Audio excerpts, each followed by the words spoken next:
दुखिया रहे न को। यह अभिलाषा हम सबकी भगवान पूरी हो। विद्या बुद्धि तेजवन सबके भीतर हो। दूध पोत धन धान्य से वंचित रहे न कोई। आपकी भक्ति प्रेम से मन होवे भरपूर।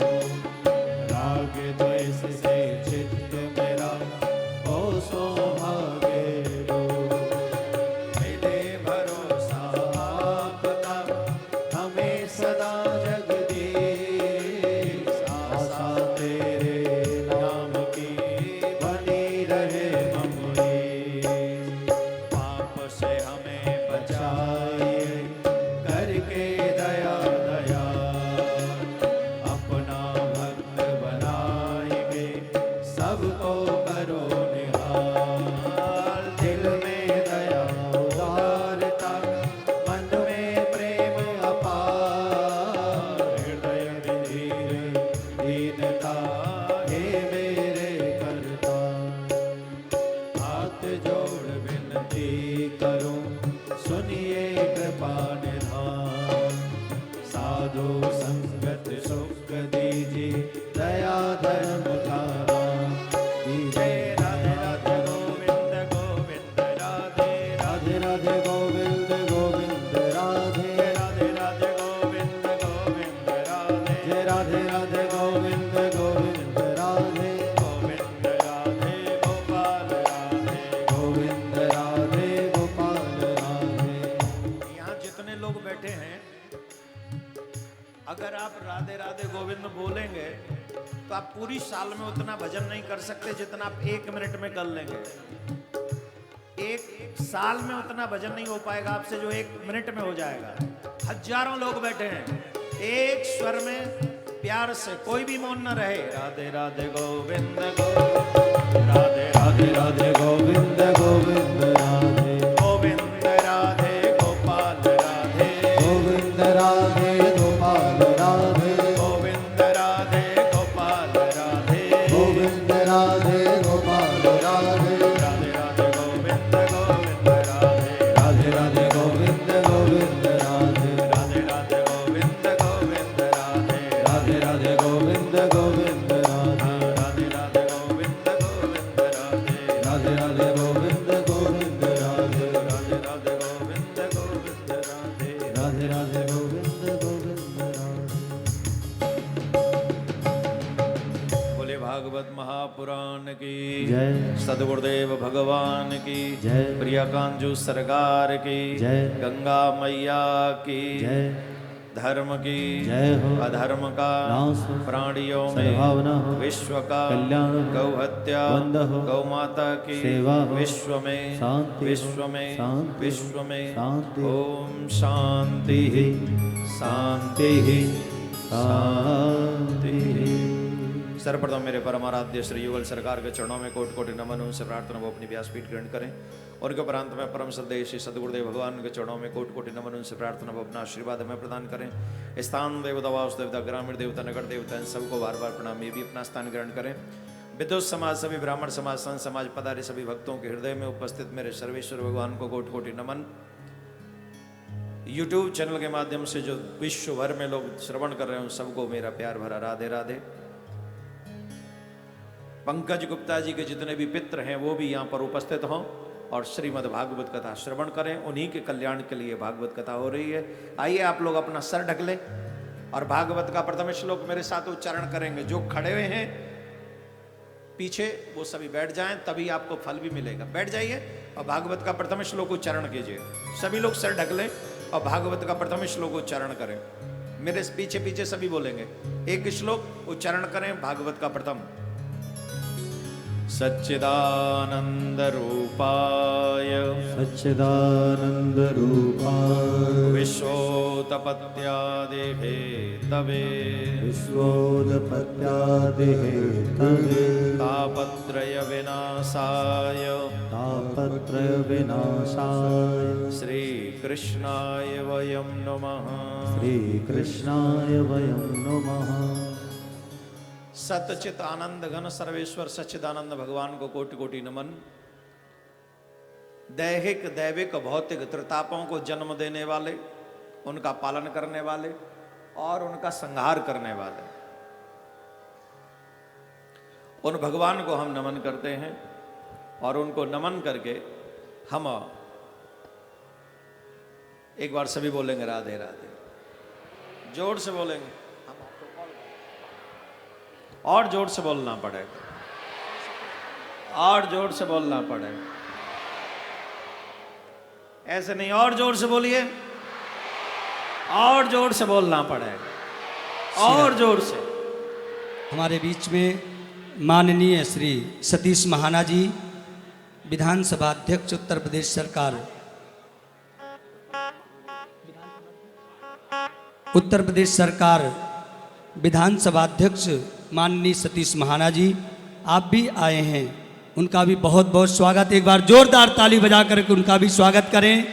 और पूज्य महाराज श्री से आशीर्वाद लेकर के, व्यासपीठ से आशीर्वाद लेकर के मैं उनसे भी निवेदन करूंगा, दो शब्द हमें और आपको इस कार्यक्रम के विषय में माननीय सतीश महाना जी दो शब्द अवश्य इस कार्यक्रम के लिए बोलेंगे।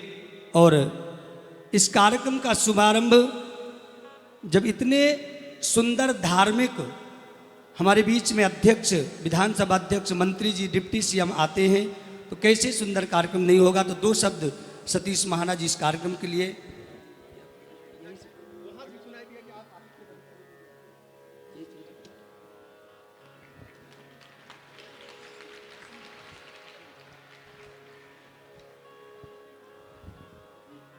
दो शब्द सतीश महाना जी।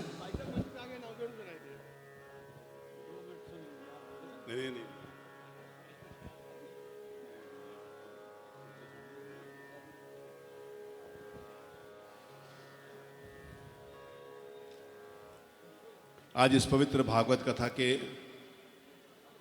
शुभ अवसर पर, जिनके श्रीमुख से हम सब लोग अमृत पान करने के लिए यहाँ पर उपस्थित हैं,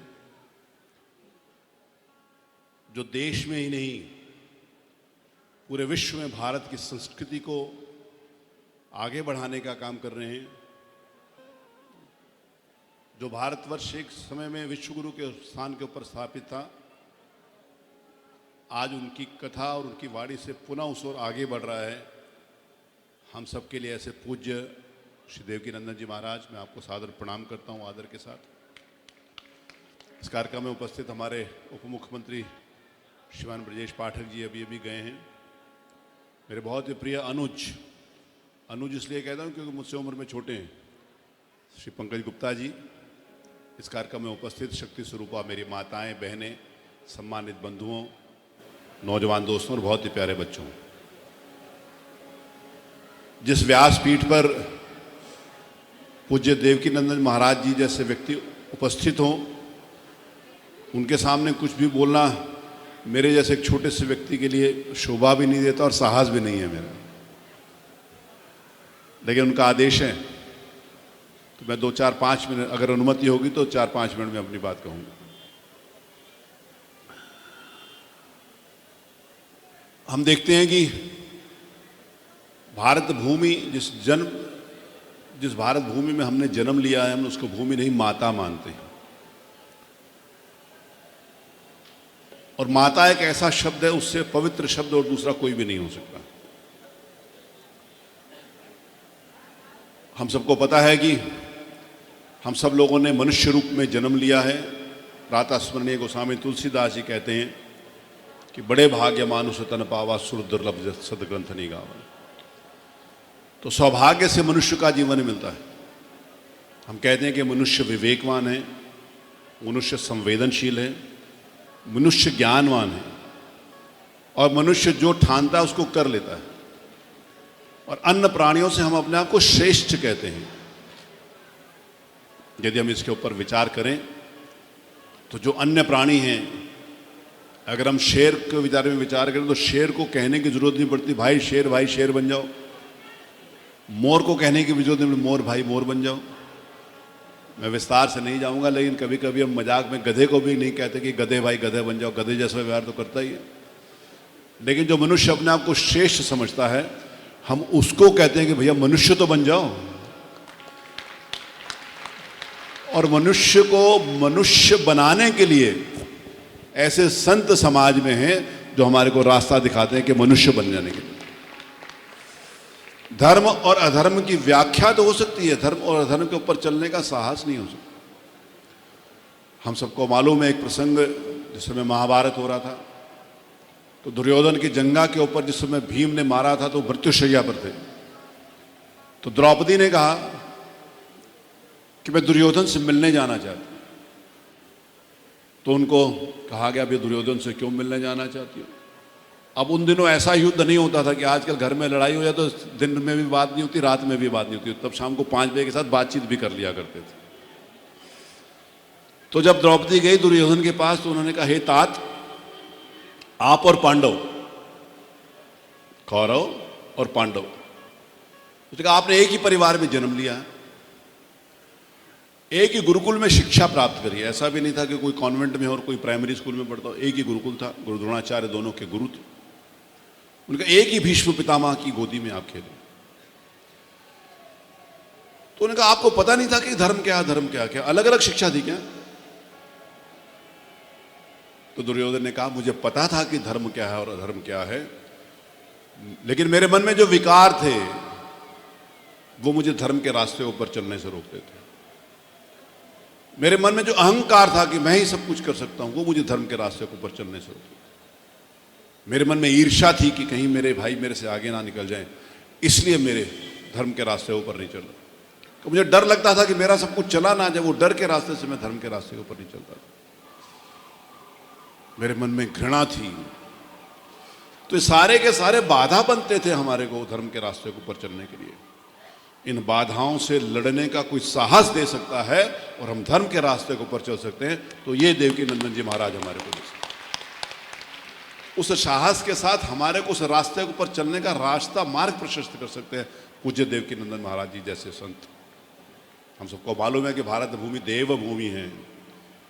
इस धरती के ऊपर भगवान ने अवतरित होकर मनुष्य को मनुष्य रूप में जीवन जीने का एक सशक्त मार्ग प्रशस्त किया। मेरे गुरु जी थे यहाँ पर, जिस समय बड़ी संख्या में मैं माताओं बहनों को देख रहा हूँ, तो वहाँ मैं ये ज़रूर बात बताता हूँ, मेरी द्वारा बात नहीं बताएगी। मेरे गुरु जी देश और विदेश में कथा कहते थे। अमेरिका में भी कथा कह रहे थे कि उन्होंने भगवान भारत भूमि में अवतरित होते हैं। भगवान विष्णु के अवतारों के बारे में उन्होंने बताया, चाहे वो शुक अवतार हो, चाहे वो मत्स्य अवतार हो, चाहे भगवान परशुराम अवतार हो, चाहे भगवान श्री राम अवतार हो, भगवान श्री कृष्ण अवतार हो, सब बदले। तो एक दिन जिस समय विश्राम कक्ष में बैठे थे तो एक शिष्य ने पूछा कि गुरुजी भगवान ने ठेका लिया हुआ है क्या कि हिंदुस्तान में पैदा हो, भगवान राम अमेरिका में पैदा नहीं हो सकते क्या? तो स्वामी जी ने बहुत अच्छा उत्तर दिया। उन्होंने कहा नहीं, भगवान राम अमेरिका में भी पैदा हो सकते हैं। पहले अमेरिका में माता कौशल्या जैसी कोई माँ तो हो, वो माता कौशल्या यहाँ हमारी धरती के ऊपर हमारे को देती है। वो माता कौशल्या इस धरती के ऊपर जन्म लेती है जो भगवान राम को जन्म देती है।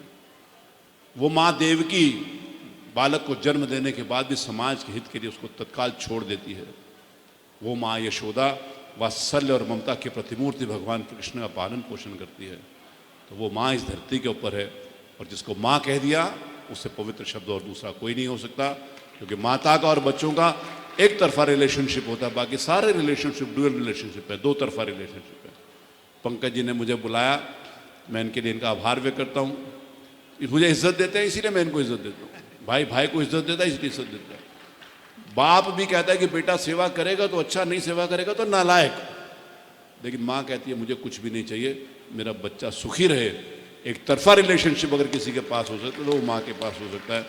ऐसी उपस्थित बहुत बड़ी संख्या में मातृशक्ति को मैं प्रणाम करता हूँ। पूज्य देवकी नंदन जी महाराज, की कथा सुनने का मुझे बहुत बार अवसर मिला। मेरा सौभाग्य है कि उनके श्री चरणों में बैठकर उनसे बहुत कुछ सीखने को मिलता है। मैं उनको आदर सम्मान के साथ उनके चरणों में प्रणाम निवेदित करता हूँ और आप सब लोगों को बहुत शुभकामनाएं देता हूँ। जय श्री कृष्ण।